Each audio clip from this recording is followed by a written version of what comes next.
naam staat daar. Huh? Je naam staat aan de voorkant. Ja, dat is Piet. Ja, Dus je kan je jasje er ook maar neerhouden.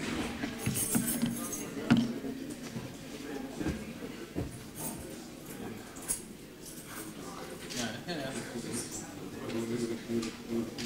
Ja. Nee, nee.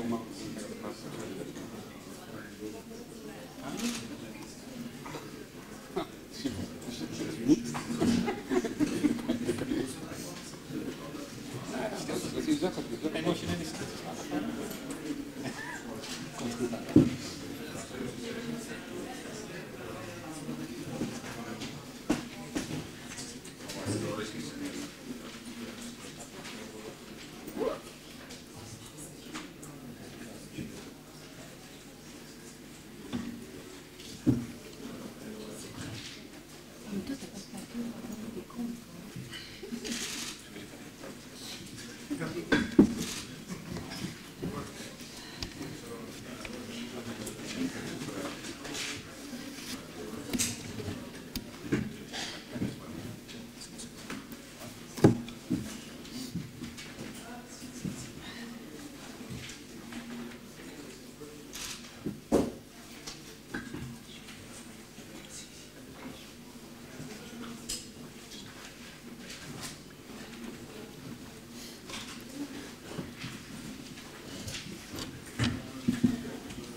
Good morning everybody, and thank you for coming today, and welcome to those who are following on live stream.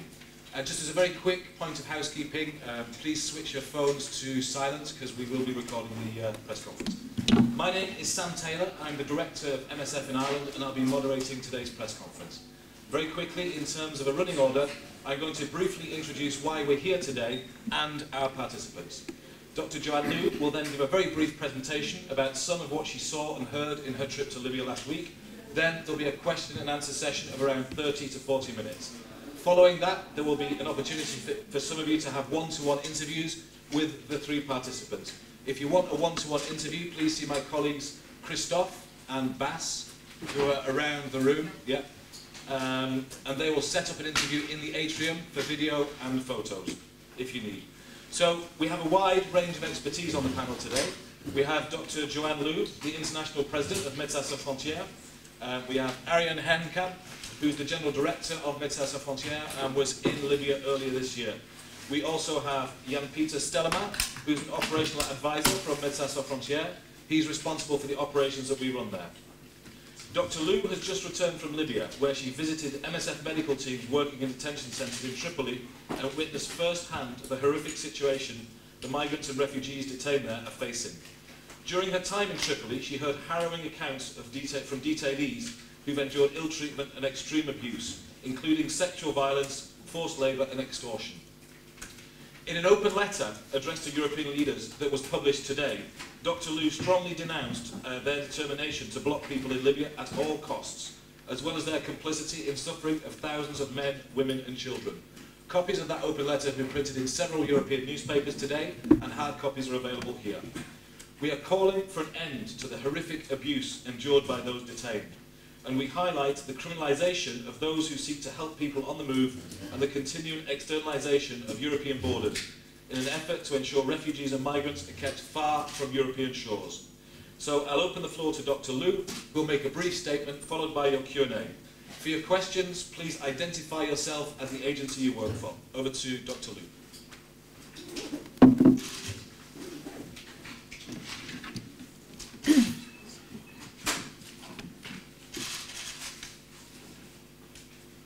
Good morning.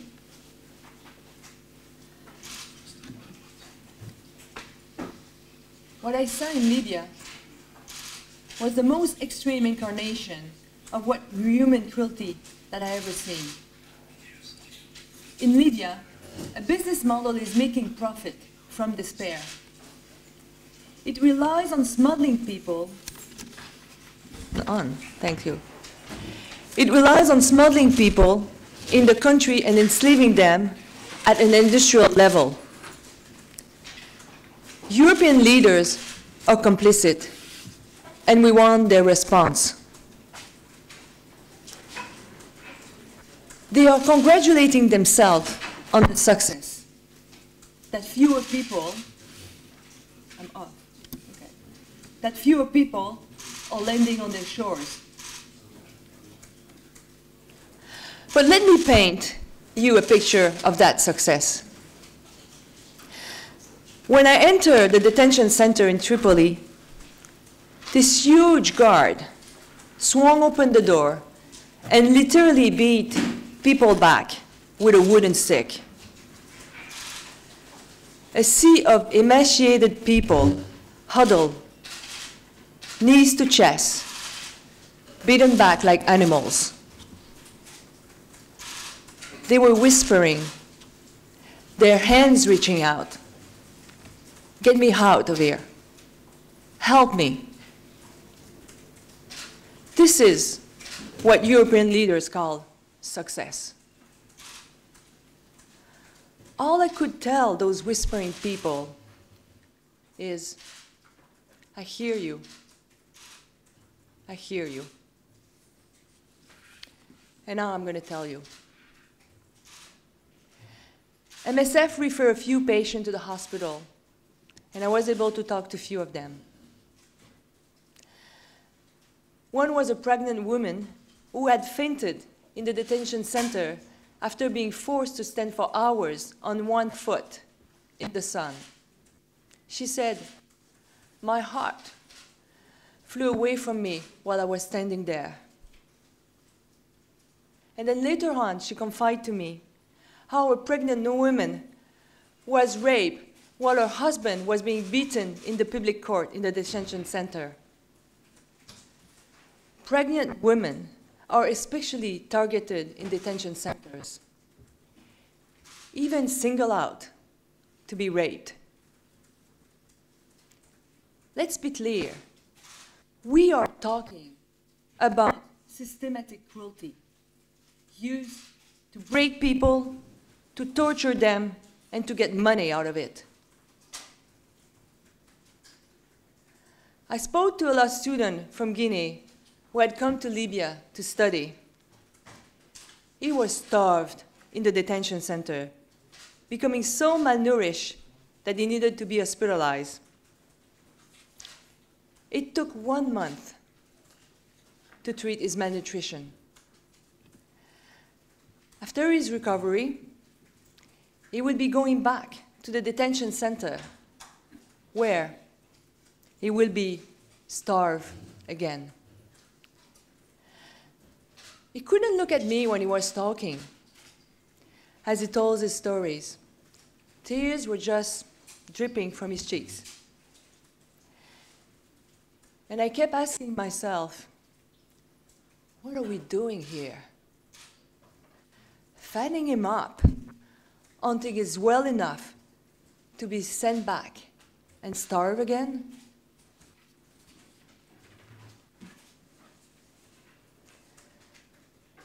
And then there was that Nigerian woman with her baby son. Her legs are paralyzed because she's most likely have a cancerous tumor in her stomach. We're waiting for the biopsy. She came to Libya with her husband, a professional athlete, who has signed a contract to be on the Libyan team. But one night, she was kidnapped, forced to call her husband and beg for ransom. He couldn't pay. Since she was no longer valuable to the kidnappers, she was dropped to the detention center with her baby.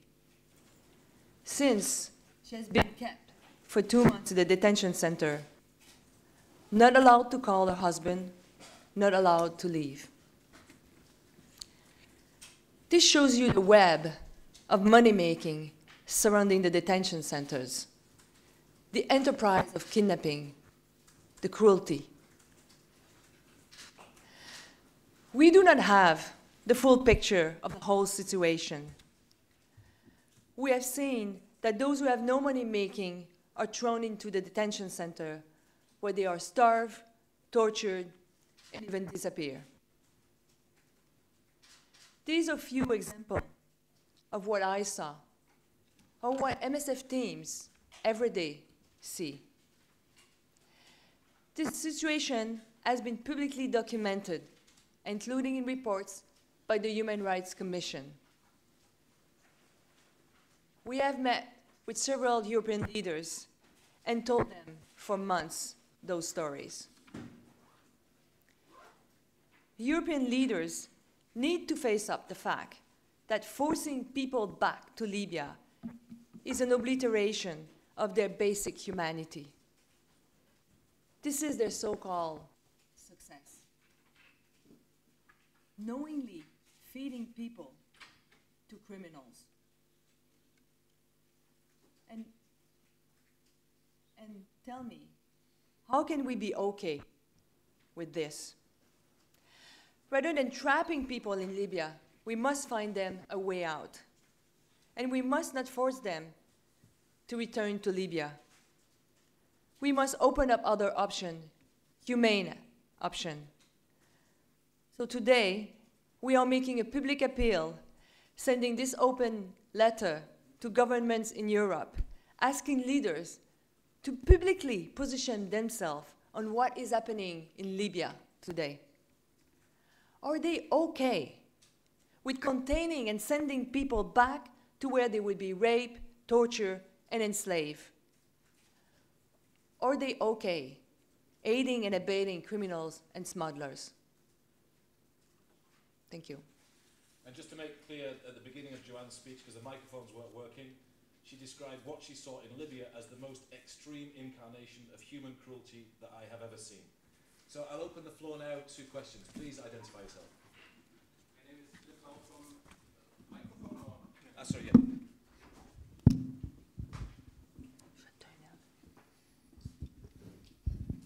Philip Sau from the German news agency EPD.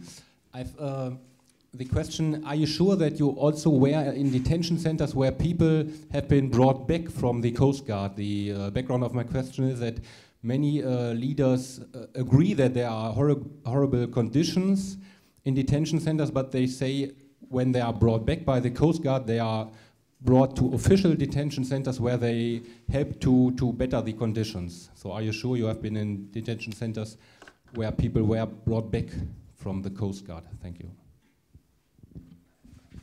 Thank you for the question.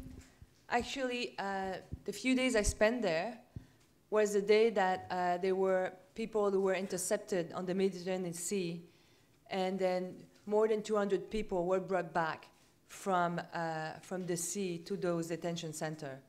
The detention center that we are visiting, MSF, are detention centers that are the official detention centers. And this is why I'm telling you, we're seeing really a partial picture of the whole picture. Do you want to add something, Jan?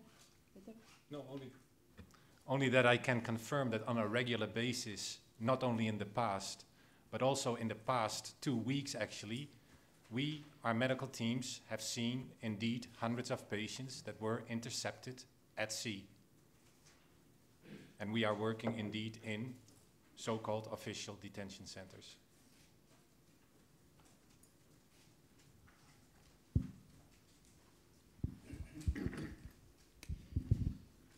Nordin Fridi from Al Arabian News Channel.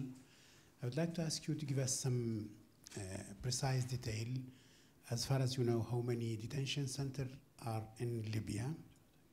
Those you visited, are they under, when you say official detention center, you mean militia, Libyan militia detention center, the government detention center, IOM, UNHCR detention center? So how many detention centers in Libya in your estimation, first of all? Those did you visit and describe these crimes?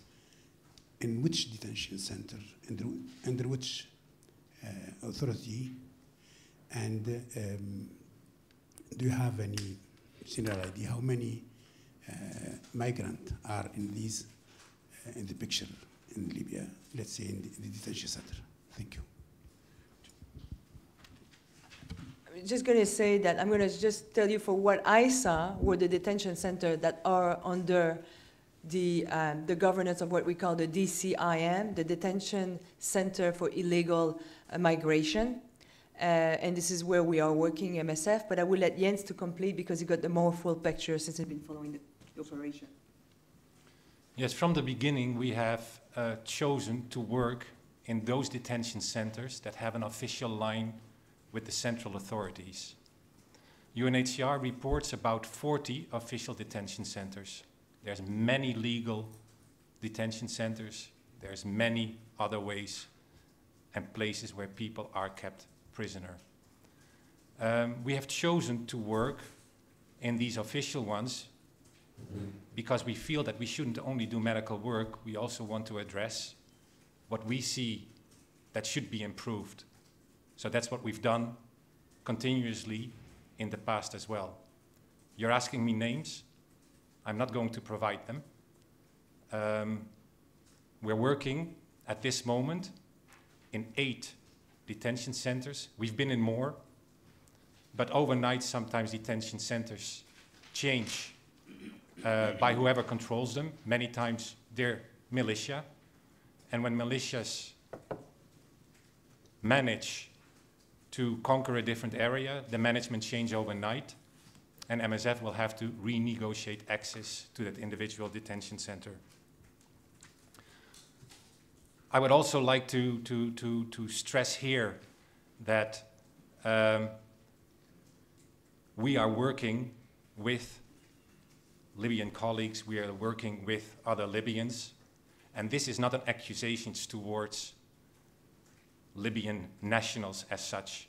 People are living through very difficult times. They have to face insecurity, they have to face and work through economic problems.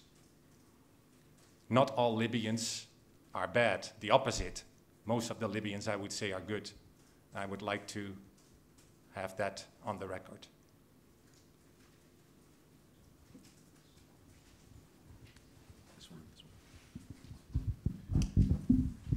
Thank you. Ruud Mikkers, Dutch newspaper, De Telegraaf. Could you maybe elaborate a little bit about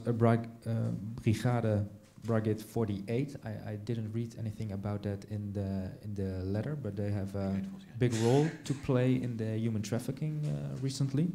And what's the influence of the Italians last summer about the deal they made there? And can you explain a little bit about that? What happened? I wish I could, but I can't. I don't know details about it. I've heard reports, I've read newspaper articles about operations at sea or elsewhere. We haven't witnessed it. We speak from experience.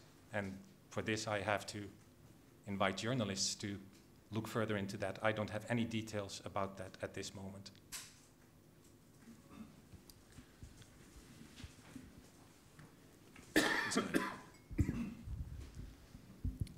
Bernd Rieger, Deutsche Welle, German television. What is, in your view, the purpose of these detention centers? In the end, what shall happen to these people? Shall they be pushed back from the people who detain them? Are they just going to starve them to death, or give them back to traffickers, or what's the purpose?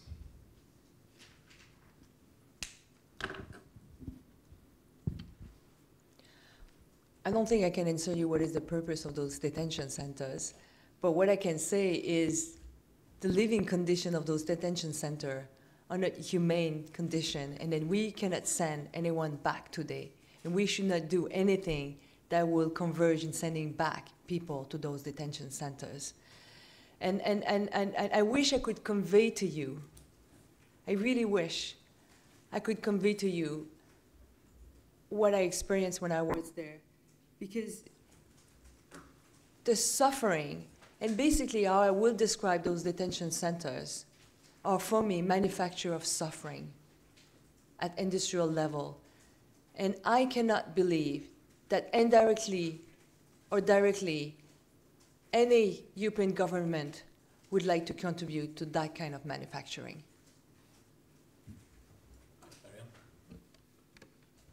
Just to take, what you have to be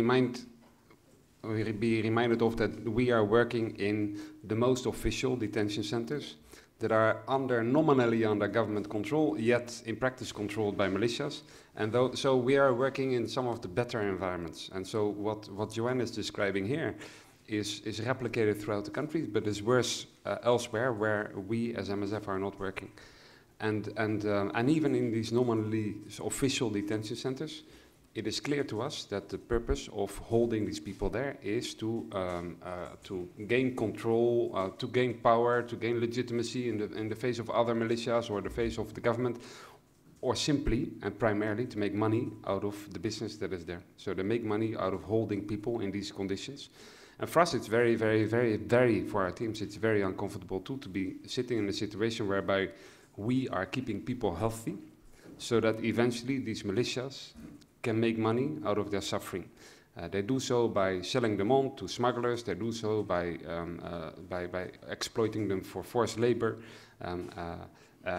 And they do so because they get, from the DCIM, they get a nominal amount for every single migrant that they keep in detention. So they make money out of it. They are commodities.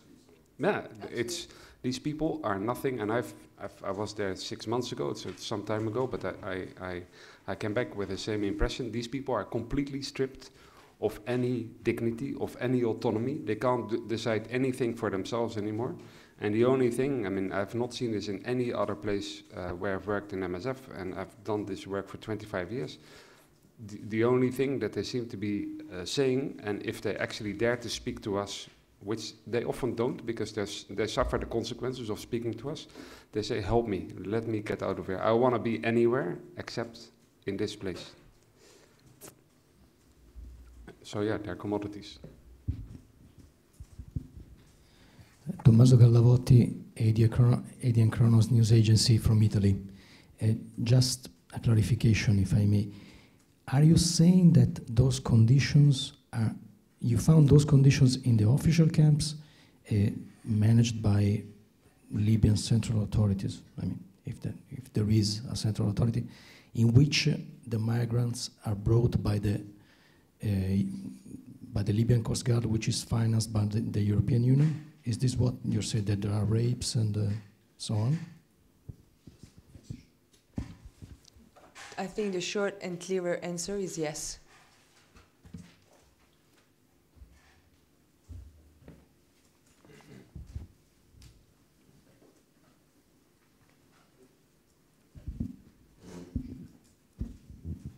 Franziska Bruch, German news agency KNA.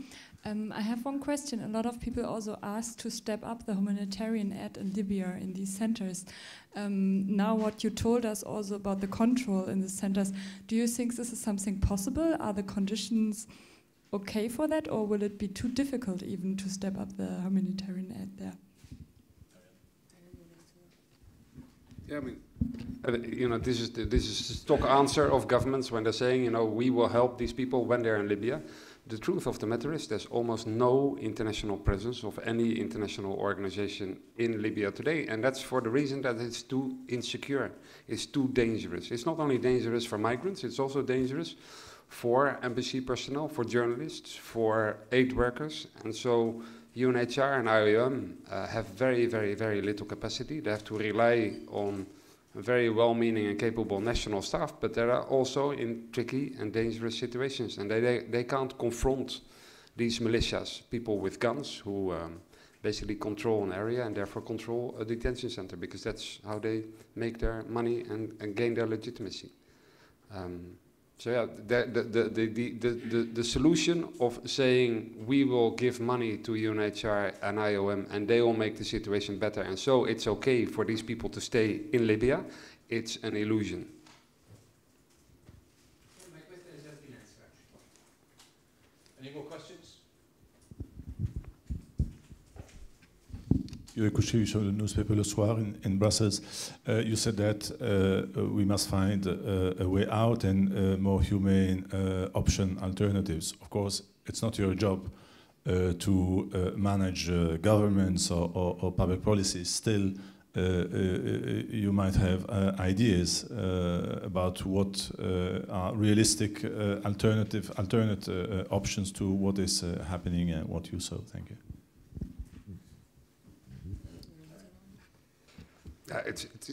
You know, the first thing is that the European governments at the moment they're having policies and having strategies that do the exact opposite of what we are calling for. They're containing, all their policies are basically leading to a situation where people are being kept or returned to a situation which is hell and from which they should be allowed to escape.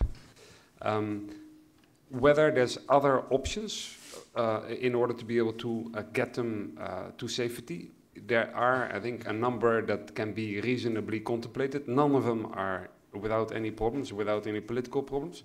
But you can, there can be legal routes or avenues for migration. There can be legal and organized transport of refugees from the places where they're coming from Eritrea or Ethiopia, in order for them to come over to Europe. In the same way that Europe has been struggling in order to be able to redistribute the caseload in Italy and in Greece.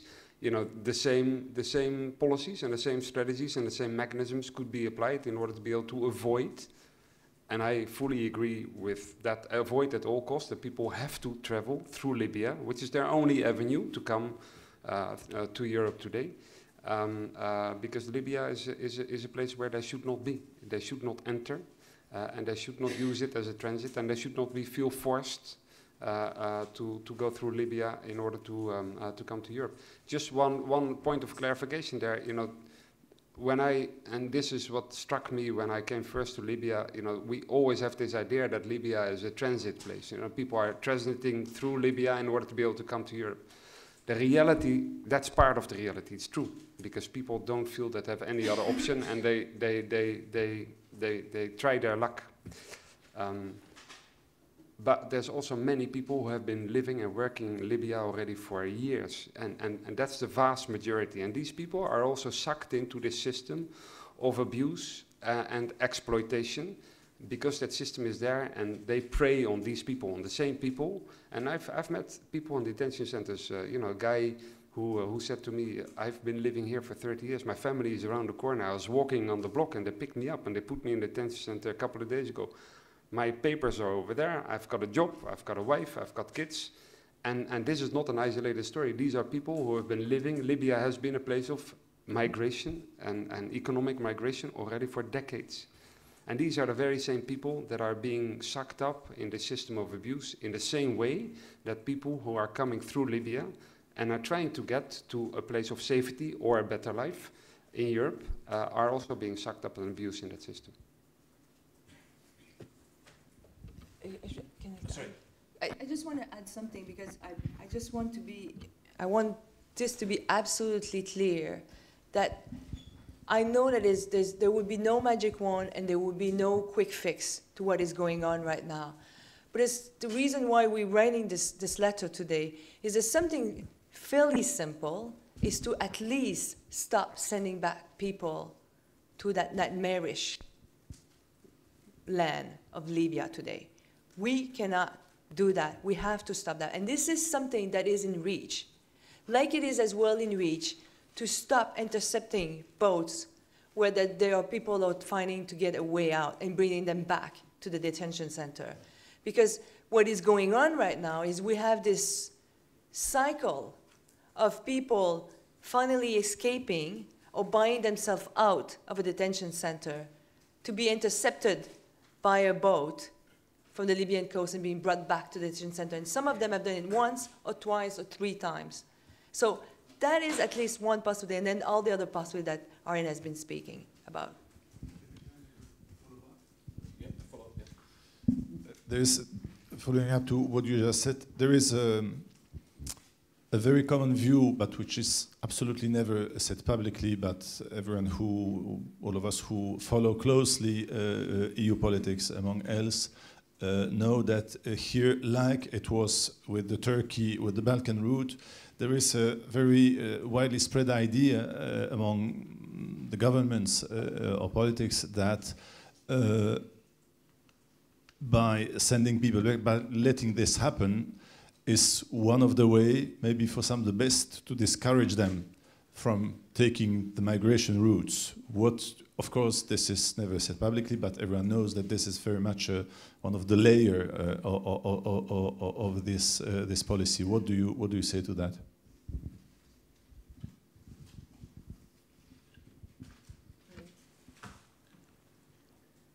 I spoke a couple of months ago to a couple of politicians, and at a certain moment they started to use the word realpolitik. It makes my skin crawl, because if you accept loss of life, you accept suffering, willingly you send people back, you are complicit. You are responsible for the suffering of migrants, refugees, asylum seekers. It's uber cynical, I would say, if that is a driving force between or after blocking refugees from coming. From a humanitarian perspective, completely unacceptable, unethical. It makes you complicit, it makes you responsible, it makes you despicable. Lorne Cook from the Associated Press. If I could just ask you to be a little more specific. In the open letter you talked about funding, European government funding that was creating problems. Are you talking about national governments? If you talk to the people over the road at the Commission, they're going to say, well, our money goes through the IOM, through UNHCR, etc., although they do fund the Coast Guard. So could you be just specific? What actual money policy is really the centre of the problem, or is it just a total problem? I can start. Yes. Well, the thing is, there were some different big lump sum of money that was been given, and there's about 90 million in April that's been approved from the EU, which is to support Libya, and then mainly it's through the IOM to UN, which basically is going to go into two big, I would say, pillar, IOM and UNHCR. But as Arjen just said, is the reality is there is so little oversight of what is going on that things cannot go exactly where we want this to go. So that's one thing. And then more recently, at the end of July, there were another $46 million that was, I would say, earmarked for the Libyan Coast Guard, for the training, and then to get them, I don't know, into I would say some ways of working that is more regular. And so this is happening. But again, to do what? It's basically to increase interception for people to flee. But Jens Peter, you may want to add something. Yes, I'm not talking about money streams of millions, but I do have a very specific example where a European government is involved in rehabilitating so-called reception centers. That is a center where people are being brought back when they're intercepted at sea. We had a little bit of a Twitter conversation. And one of my colleagues said, you're not talking about reception centers, you're talking about detention centers. Call a spade a spade. And the reaction from the ambassador was, no, it's a reception center. People will leave to detention centers afterwards. There is a link between even financing rehabilitation of the smallest reception center and the suffering that people face in detention centers. Philip Sauer, EPD, once again, you addressed the letter to the European governments. Do you include the European Commission? And do you address some governments in particular, for instance, very big governments, or the Council Presidency, or Italy? Thank you.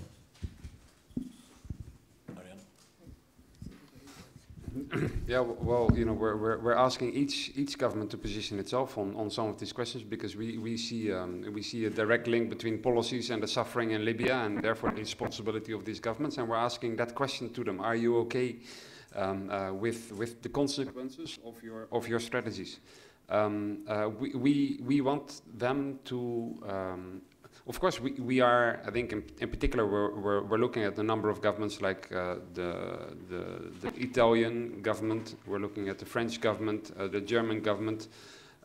In particular, because they exercise such an influence and they are so instrumental and dominant within this discussion. And we believe that they have a particular responsibility in order to be able to take the right decisions. And so yeah, we address them all, but within that, you know, we focus on the number in order to be able to to create change. Yeah, the commission in the same way. I think the commission. At the end of the day here, we're talking about hard state policies, right? We're talking about hard strategies that have been determined and decided upon by national governments. The Commission is a part to that, but the principal aim is to talk to states, to talk to parliaments, to talk to politicians, and to ask them that question: Are you okay with the consequences of these policies? Are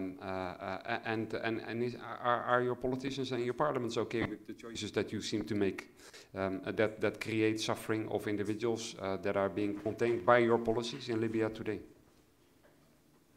This gentleman here and then this gentleman there. Roberto Tallei, Sky News Italy. Straight question.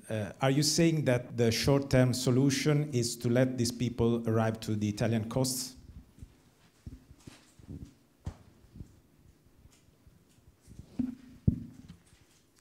Well, the short-term solution is to stop. We stop to send people back to Libya. That's one thing, and to find them a way out from this nightmarish environment. How? So let them be at least to escape this, and then this is why we need to have. And as we already said, there is no easy solution and there's no quick fix about that. But we need to give them a legal way to escape. But it's not by sending them back in this environment that will fix the issue.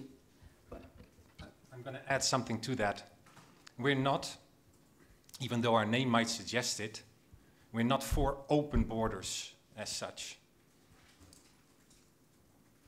But we do recognize that immense suffering cannot continue.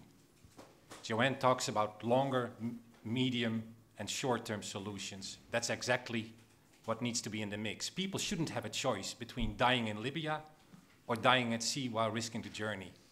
We've said that for months. We've said it for years. That needs to change. Sorry, this gentleman at the back and then at the front.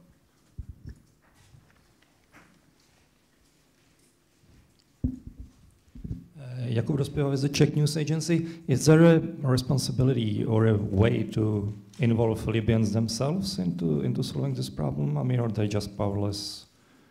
It's their country, after all, isn't it? We all know that Libyan knows fragmented powers, and that not one single authority controls the whole country. Making arrangements with one government doesn't mean you have arrangements with the other government. Doesn't mean that you exclude them from solutions, because they do exert control. There are links with official detention centers. There must be links with unofficial detention centers. Of course, the Libyan authorities are the first one responsible for what's happening in their country. And of course, they should take a responsibility. But the EU should also recognize that their partner is dealing with a fragmented country.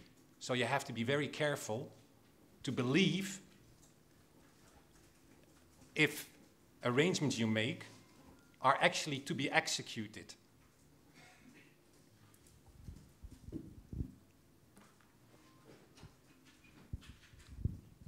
Yes, Stefan Israel, Tagesanzeiger. It's a sort of a follow-up. I don't really understand partially, or at least your point, because the detention centers, as I understand, were there before the policy on the European side changed, and when the door was more open than it is now.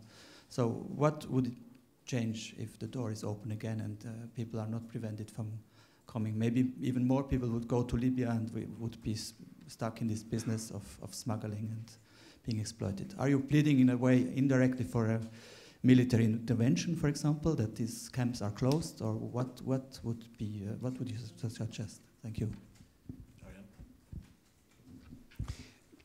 Yeah, so it's clear that we don't have the answer to these questions, right? I mean, they're difficult questions, and they're difficult decisions also for politicians to make.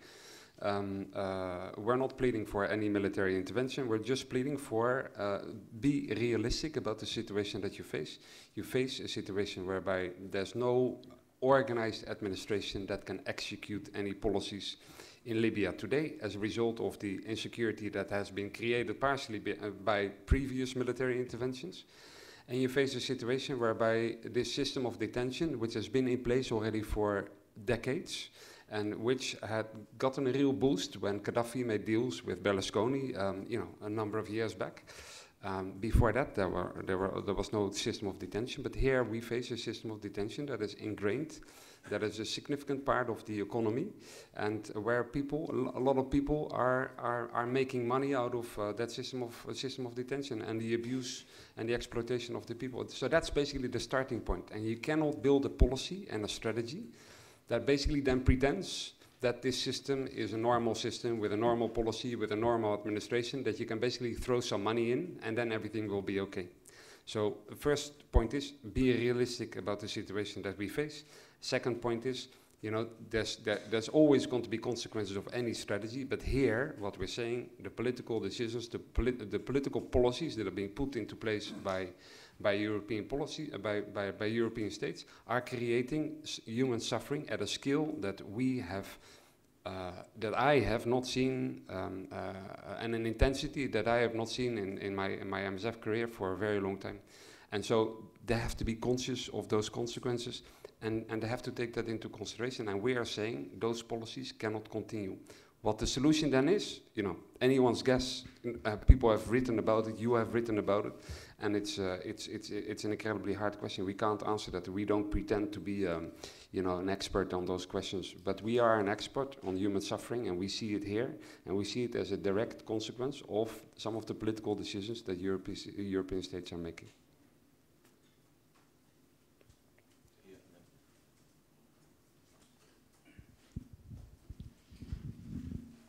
We assume that the European Union member states, like Italy or others, are dealing with so-called relevant authorities in Libya, whether it is the government of Mr. Sarraj or the militia or Ali Belhaj or the tribes leaders. All these level of authorities have links with member states or with the neighbors country. In the detention center, you have you documented people who have been brought back from the sea. Can you tell us if these people have been brought back only by coast guards, or also militia are bringing back people from the sea or from the shores to the detention center?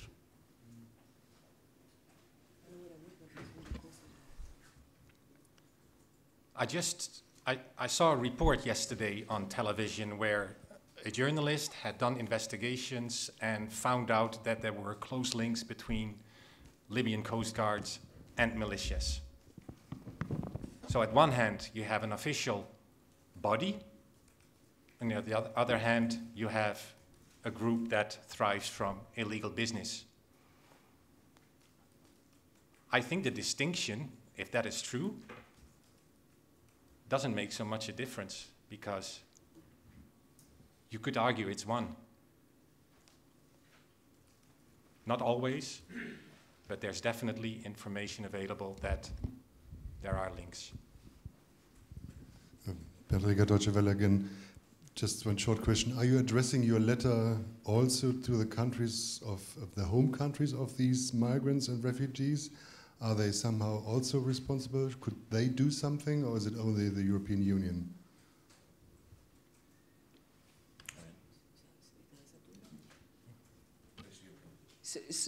So yeah, this letter, has been, there's been copy sent to different government, but as well we are widely publishing it and sending it to all the leaders. And so yes, it's an openly shared letter. We have mission everywhere, and then we have section everywhere, and then people will share that letter with the different authorities where they are. So it's a wide. But so we're not addressing the countries where these people are coming from. We are there's a reality of people being on the move. There's a reality of people having lived in Libya already for decades and being sucked up in the system of abuse. And what we are seeing and what we're saying is that decisions by European states are exacerbating that situation for these individuals. That is not something that there's no policy decisions that home countries have made that have created this situation. Yeah. Just to follow up, but shouldn't these countries, just prevent people going to Libya because it's a dead end, obviously? I mean, for me, it's absolutely clear. People should not travel to Libya, and we should do everything that we possibly can do, and governments should be doing everything that they can possibly do to prevent and to avoid people going into this situation. However, I've also spoken to individuals that have said, all my friends had left and they went to Europe. I was alone in I felt like a twat for not joining my friends. I was bored, and I thought, it's not going to happen to me. I hear these stories, it's not going to happen to me. And he was in that detention center for months already, and he said, oh man, I made a mad mistake. I should never have come here. But that's a situation. People make decisions. Sometimes they make ill-informed decisions, and they put themselves in a situation of terrible risk and terrible danger. And this is what happens to these people. And that's very hard to be able to have an influence over, as a government that very often doesn't have the means in order to be able to take care of its own welfare of its own citizens. We'll just take 2 more questions before we wrap up, and a reminder, one-to-ones can be organised through Christoph, so the last 2 questions will be here and just behind you. Okay. One question on the solutions. You didn't really say, what do you think about the proposal to have reception and migration centres in Niger and Chad, which the European Union now is focusing a lot on? And then one confirmation question, you address the letters to the European governments, so governments of the European Union.